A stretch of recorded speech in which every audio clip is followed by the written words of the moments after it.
Welcome to Behind the Recipe. I'm your host, Christina Hitchcock. Join me every week as we dive into the joys of cooking, explore kitchen tips and tricks, and share delicious recipes that will inspire your next meal. So, whether you're a seasoned cook or just learning your way around the stove, there's something here for everyone. Let's get cooking. The biggest football game of the season is right around the corner. You know the one I'm talking about. Even though the bigwigs at the NFL won't let me use the official name of the game since it's a copyright violation, I think you still know what I'm talking about. It rhymes with snooper hole. Yeah, snooper hole. This is one of my favoriteest nights of the year, not because I'm into the game, but because I love the food spread. Now, I'm going to be completely honest. The only football I watch is Penn State football.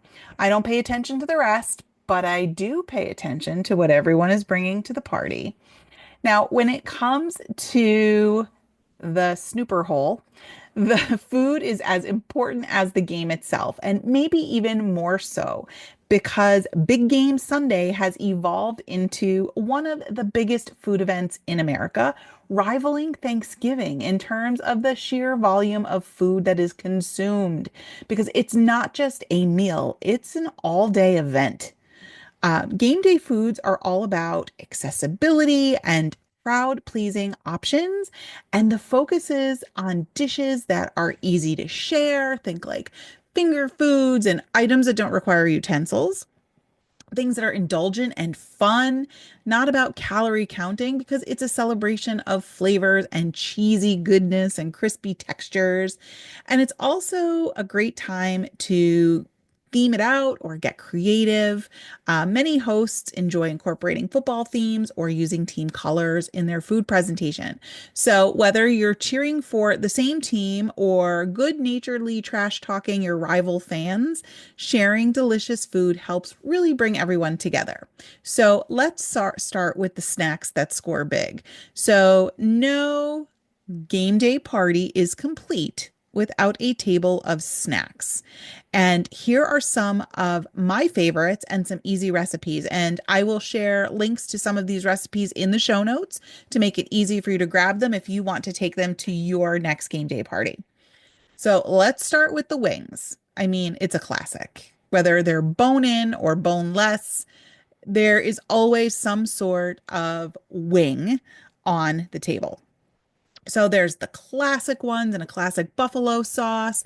There's also lemon pepper or honey garlic or barbecue. There's so many different options. And of course, buffalo chicken dip is always a crowd pleaser and one of my all-time favorites. I mean, just park me in front of that bowl. Nachos, another great idea. So, layer tortillas with shredded cheese and ground beef or shredded chicken and beans and jalapenos. Oh, yum.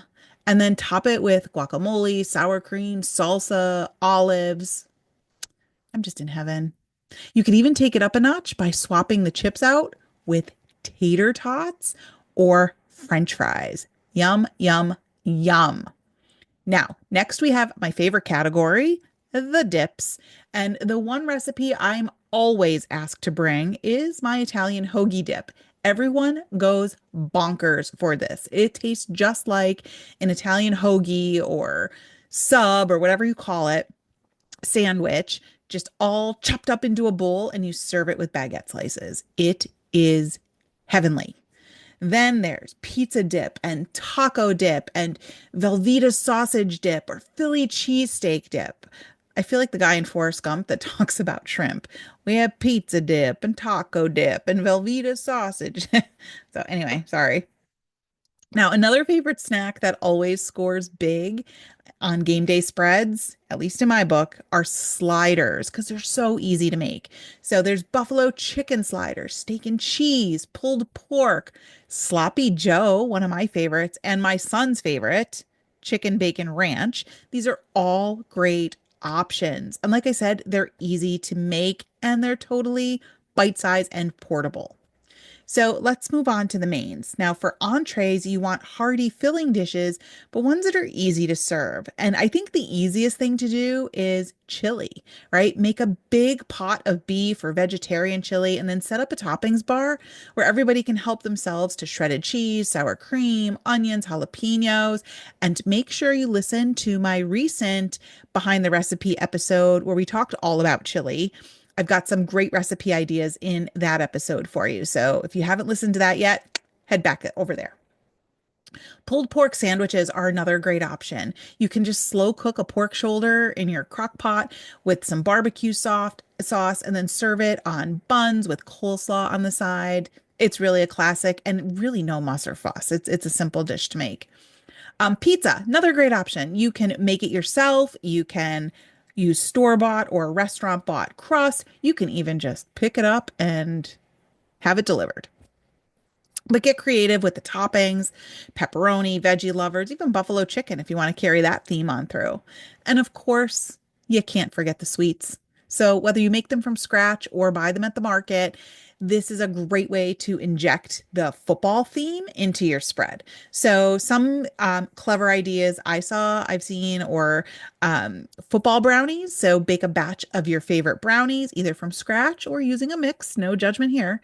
And then once it's cooled, just cut them into football shapes with either a cookie cutter or a knife, and then use white icing to pipe laces on top. For an extra flavor boost, you can add chocolate chips or swirl some peanut butter into the batter before baking. That's one of our favorites. Team colored cupcakes. So use food coloring to match your favorite team's colors or whoever's playing in the big game. You can dye the frosting or the cupcake batter. You can decorate it with matching sprinkles or even edible glitter if you want to take it up a notch. Now, if you're rooting for both teams to have fun, split your batch and do half in one team's color and half in the other.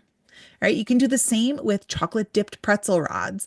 That's an easy handheld dessert. You can dip the pretzel rods into some melted chocolate and then roll them in sprinkles or crushed candies. You can even arrange them in like a glass or a jar, and it really makes a centerpiece that's also edible. One of my favorite things to do is a stadium snack mix. So just combine popcorn, pretzels, peanuts, M&Ms, mini marshmallows, all that stuff. Just put it all in a large bowl, toss it with some melted butter and a sprinkle of brown sugar, and you get that sweet and salty mix. And I also have a great slow cooker snack mix on my site that is perfect for game day spreads. You can even serve the mix in individual paper bags or cups to make it easy for snacking during the game. And of course, you can theme those out for your team colors. You can make Rice Krispies into footballs. That's another great way to carry that theme home. While they're still warm, just shape them into football shapes, then add laces with white icing once they're cool, or you can even use licorice strings to do that. You can even add a layer of melted chocolate on top before decorating it if you wanted to do that too. Football shaped sugar cookies. It's a simple one. Use a football shaped cookie cutter or a knife. I mean, it's a simple shape to make. And then decorate it with icing or chocolate glaze to resemble the footballs. And again, pull those team colors right on through. Okay, so planning a game day menu sometimes can feel overwhelming because we talked about a lot of different recipes and things to do. So there's a few key strategies that you can put in place to ensure that your party is a hit without really breaking a sweat. So plan ahead. The day before the game, prepare any dishes that you can in advance, dips and chili and desserts. You don't want to be rushing around on the day of the game and your party. So make as much as you can beforehand. Set up serving areas and utensils ahead of time. So you don't have to think about that on game day.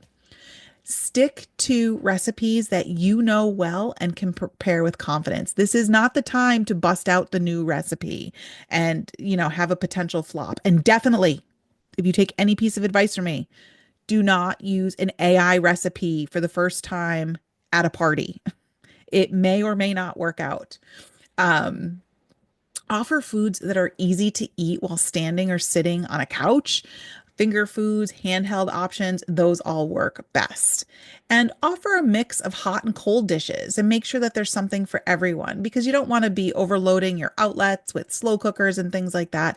So you want things that can be served at room temperature as well as things that need to be kept warm. Think about dietary restrictions, and I always like to have at least one gluten-free option when I'm having a party, and a few items that are lighter or healthier for those watching their intake. Get creative with your presentation, right? You can pick up football-shaped trays and serving dishes. You can get things in team colors and decorate your table with mini footballs and goalposts. You can create that stadium snack table by arranging foods in the shape of a football field. So many great things to really make it your own. You can also, of course, ask your guests to bring a dish that they love to share. I mean, that's a classic.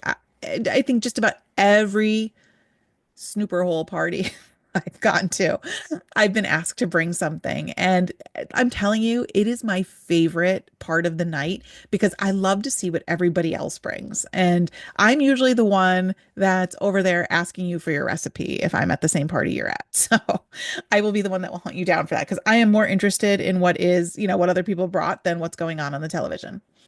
It also helps take the pressure off of you. You can also add a little friendly competition for best dish and give out some small prizes for the winners. Stay organized during the game. Use slow cookers to keep things warm, whether it's dips or chilies, so you don't have to pay attention to them. And also keep plenty of trash bags or bins nearby to manage the cleanup throughout. And of course, as I've been saying, the theme is the key, right? So we're injecting the color, the team spirit and colors into as many things as you can. One idea I stumbled across is creating a penalty flag drink station with yellow napkins or straws to mimic the flags that are used during the game. So it's just a fun way to kind of riff off of what's happening on the television. So like I said, whether you're cheering for the winning team or just enjoying commercials, having the right food definitely makes everyone happy. So thank you so much for tuning in to today's episode of Behind the Recipe. I hope you enjoyed our conversation all about game day food and picked up some inspiration for your next party. And if you love this episode, don't forget to subscribe on your favorite podcast player. I would ask you to please leave me a review and share it with your friends. And of course, shoot me a note because I love to hear from you. I love to get your questions, your feedback, your recipe ideas. Just head over to itisakeeper.com/BTR for Behind the Recipe. And until next time, happy cooking. And remember, everything's better when shared in the kitchen.